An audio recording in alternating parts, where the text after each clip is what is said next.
Hello everyone. So this is a presentation on history of punishment in India, where I'll briefly discuss about two aspects of punishment, where how exactly punishment evolved, the historical background, and discussing about certainty and severity, a complex Indian exceptionalism case. So first, I'll start with background of how exactly colonial punishment, as we see right now, find its roots. So underworld of colonial Calcutta did not create new acts of crime, but the whole of police and criminal justice as we see it right now. So there's a very famous term called Jal Jochuri Mithe Katha Itin Niye Koli Katha, which means that forgery, swindling, and falsehood constitute what Calcutta is like. So the story begins in 1956-57 when East India Company won Battle of Plassey and acquired three villages of Sutanidi, Dihi, Kolkata, and Govindapur. And the land revenues of the company increased by 20%, which led to a lot of widespread displacement, which was happening in Calcutta. So the land revenue led to a lot of peasants have to giving their land in favor of company as well. And there are estimates that this led to a famine which caused a reduction of Calcutta population by one third. Later on, when these peasants did not find enough opportunities for livelihood and for their surviving, the Calcutta was then divided into three parts: north, middle, and south. North part was known as Black Town, where most of the Bengalis used to stay, while middle town was mostly business class, while south was occupied by European. Um, Now, in this part, I'll just discuss briefly about what who exactly were criminals of that space, how exactly the criminalization of marginalization began in the first place. So, as I mentioned, in north part of Calcutta, there was a lot of impoverishment, a lot of poverty of the people who could not access some of the resources. They did not have any access to livelihood. Bengal famine put them in poverty, and while on the other hand, there was Governor General of Calcutta named Warren Hastings, who used to use bribe a lot of judges. He was known for corruption. And 1778 report of Superintendent of Calcutta shows that Indians did not have any way of showing their defense, while on the other hand, Warren Hastings have detailed defense. So which ask a question like out of the 20 charge sheet which we explored in 1778, most of the people were Indian servants who ran away from their masters or people who did not have enough money, so they were stealing very very smallest things, right? There's another person called Justice Elijah Impe who was known to give tenders to their relatives to build bridges. So he was known as Justice Pulbandi for a lot of deals which were particularly have his own personal interest. So the question really arises that Warren Hastings and Justice Impe, they had no punishment, while on the other hand, if we see the charge sheet of 18th century, most of the people who were getting punishment came from a certain socioeconomic background. So what could have been the reason? And Another example of that time of Calcutta is also that some new offenses came into picture. So when we say new offenses, a lot of dacoity shifted from small theft.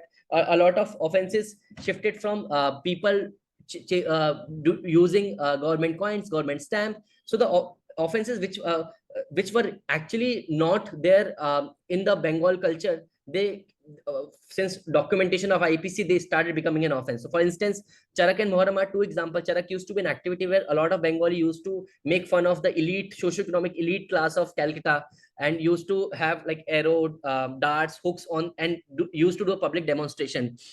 This in a way raised a question in terms of Bhadra Bengali as well as Britishers who banned public demonstration. And you can see that some of these logics actually come even now. So where exactly are we? Enough about the background. Where are we? So currently in India, Indian prisons, a lot of punishment, which was, I'll talk about the aspect also. In 32 states, the share of under trial is more than 60%. 24 states provided education to less than 5% inmates during 2021. If we see the population of under trials and their education intersection, more than 60% have education of less than 10th pass.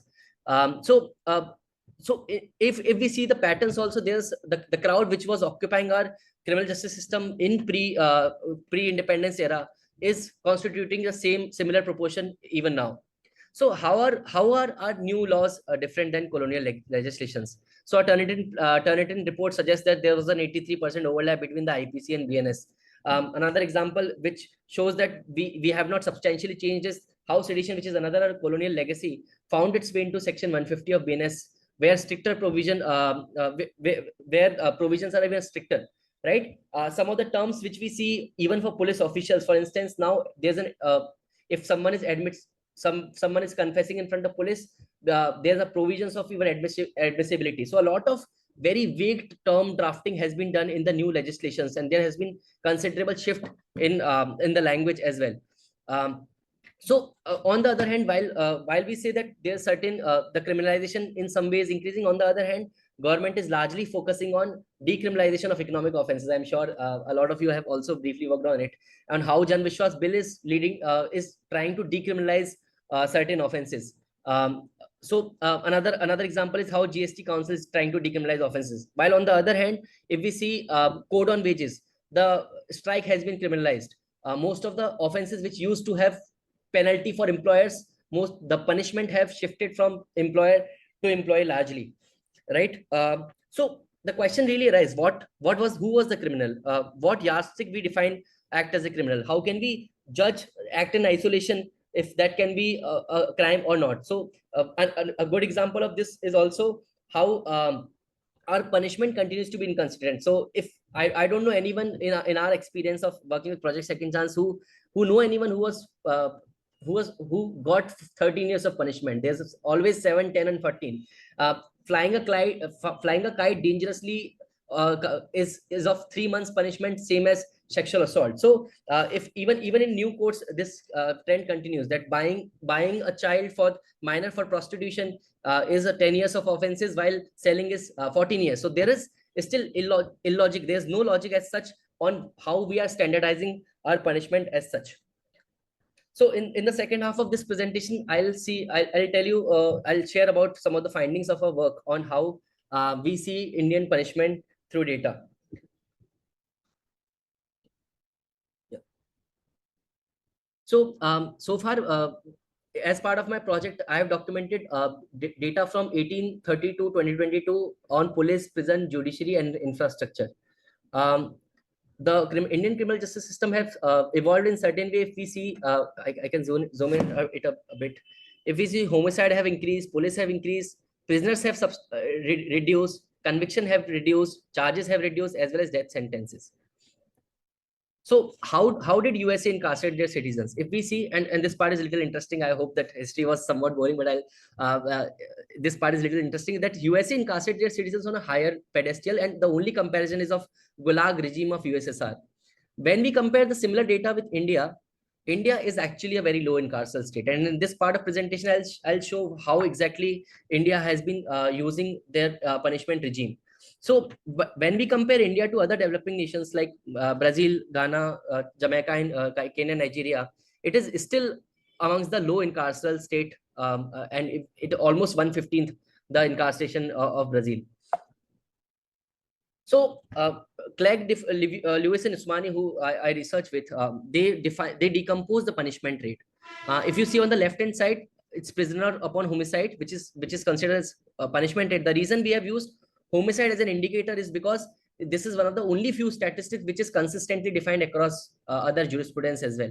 So punishment rate has been decomposed into police upon homicides, into prisoners upon police. So police upon homicides logically can be called as footprint, basically on how many homicides we have police. In a way, we can say sort of a capacity, sort of an infrastructure, right?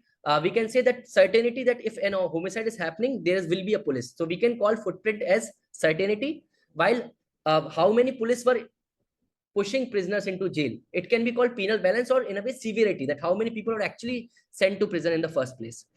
So this is a figure, and I would like you to first focus on the y-axis, which talks about prisoners upon police, right? So from 1888 to 1947, if you see, the plane is substantially at a similar level, which means that severity from 1888 to 1947 was at the similar level. While if we check from 1947 to 2020, it substantially reduces, right?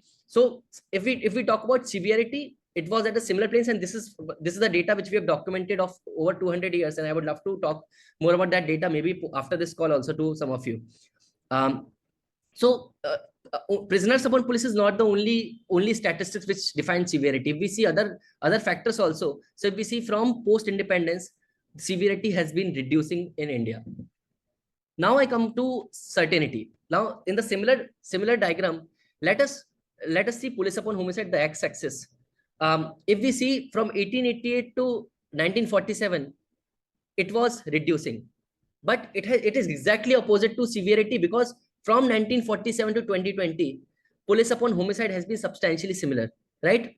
So in a way, it shows that certainty in terms of or infrastructure in a way from independence to 2020 has been largely similar in Indian context. On the other hand, in the same graph, let us see England and Wales, which is one of the developed nation.